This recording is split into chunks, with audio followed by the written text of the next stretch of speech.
The gospel for today may be found on page 1186 in your Bible.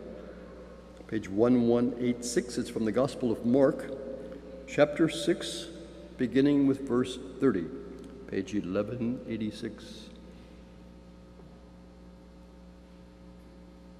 The Lord be with you. A reading from the Holy Gospel according to Mark.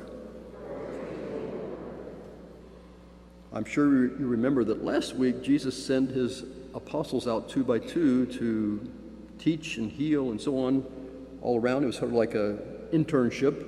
And today they come back, and the apostles gathered around Jesus and told him all that they had done and taught. He said to them, "Come away to a deserted place by yourselves and rest for a while." For many were coming and going, and they had no leisure even to eat. And they went away in the boat to a deserted place by themselves. Now many saw them going and recognized them, and they hurried there on foot from all the towns and arrived there ahead of them.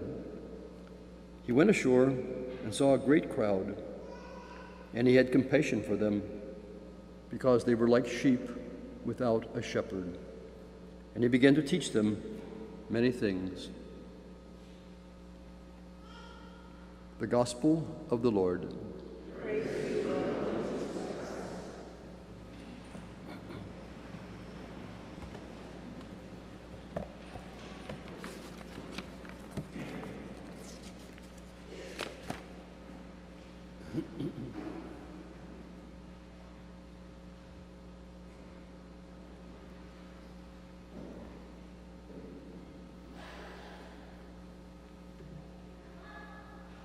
Usually I talk about what's in the gospel, but the second reading caught me.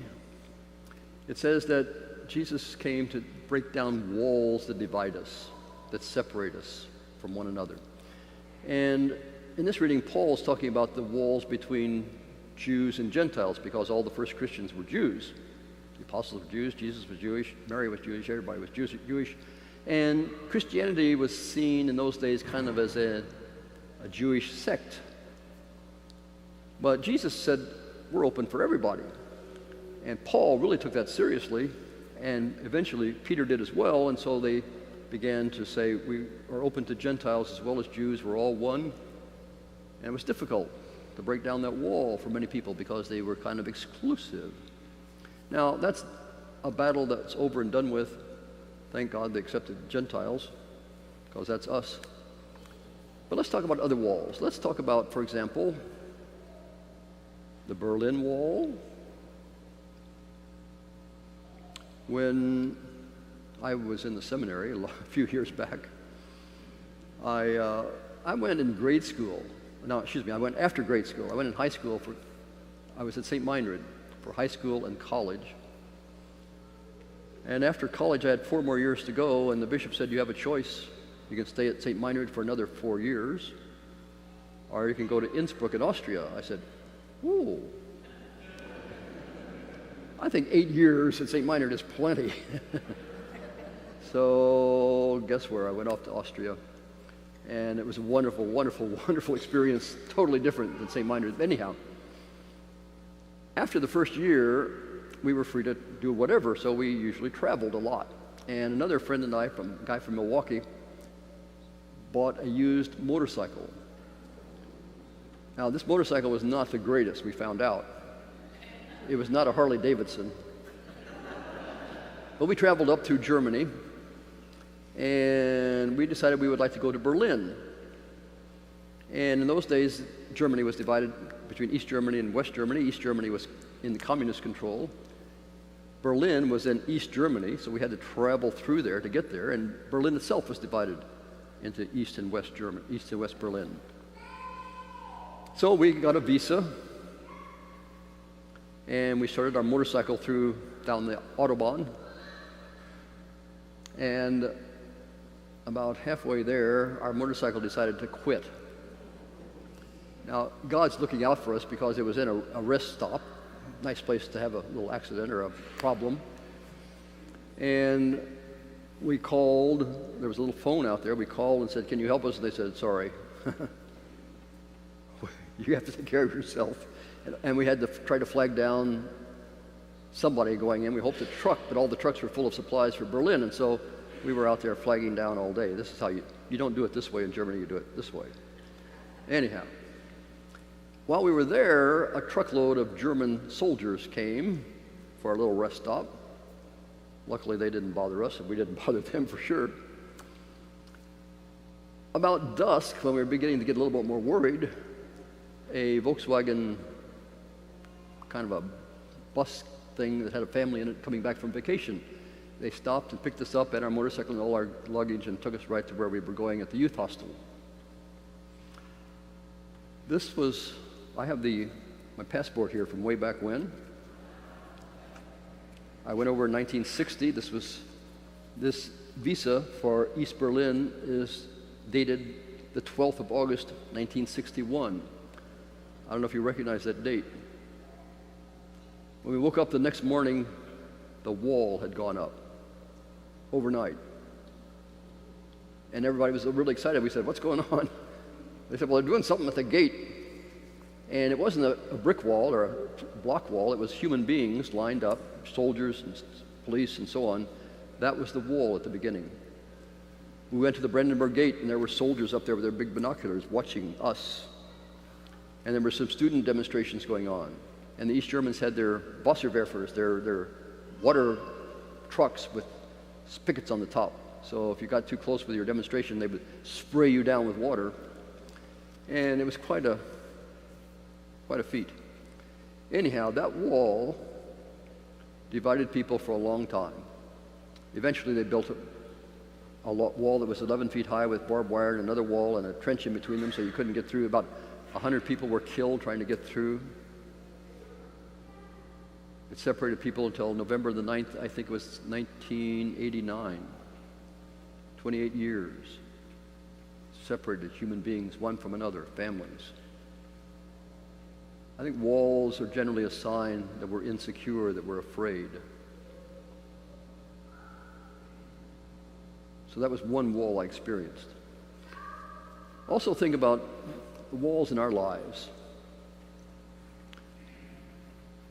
One of the things I think about is gated communities here in our land.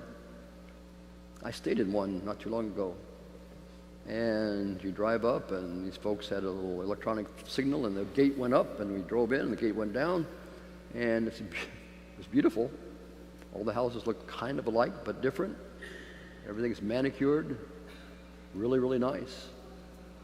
There was a pastor in California that asked somebody who lived in a gated community, what do you like about a gated community? Why do you live there? Now, we think of security, and sometimes we need security, and security is important. But he said, I like it here because only the right people come in. Those other people have to stay outside. And we're kind of the other people, I suspect. It's exclusive. It excludes lots of people. And there are some things that might be good about that, but I'm afraid that that's not exactly what Jesus had in mind for us human beings. There's another story about, this is a little village up in upstate New York, and a man had sheep, among other things. He kept some sheep. And at night he put them in a pen, which was not exactly perfect. His neighbor had dogs, and sometimes the dogs would come over and visit his sheep, and they would harass the sheep and sometimes attack them and sometimes even kill them.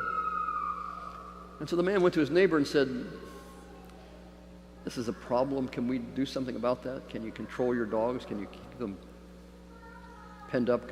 Something, so they don't attack my sheep. And the man was agreeable, but nothing happened. The sheep continued to roam. The dogs continued to roam, attack the sheep. So the man thought, what can I do? The next time one of his sheep was killed, he said, I should get a gun because the only good dog is a dead dog. He was rather upset. He said, maybe I should sue the guy. Well, that's not going to help anything, really. Maybe I should build a bigger wall so they can't get in. But walls are not really good. So he prayed about it, and eventually he had an inspiration. He took 2 of his little sheep that were just old enough to leave their mother, took them over to this neighbor's house, gave them to the 2 daughters of this man who had the dogs. The little girls were just overwhelmed. They fell in love with those sheep immediately. The father thought this was pretty neat because his daughters were happy. And guess what? The dogs were not a problem again. It's a creative solution. We need to find lots of creative solutions to our fears and our problems. Let's just take a few moments to think about that and pray and ask God to help us see where we build walls in our lives. Now, sometimes walls are necessary. If you've been abused, then you need to build a wall against the abuser. But often we build walls just because we have lots of fears. And Jesus wants us to reach out, knock down the walls, and be reunited with one another. So where are we keeping people out? What kind of creative solutions can we find to reach out and be one with one another and at peace?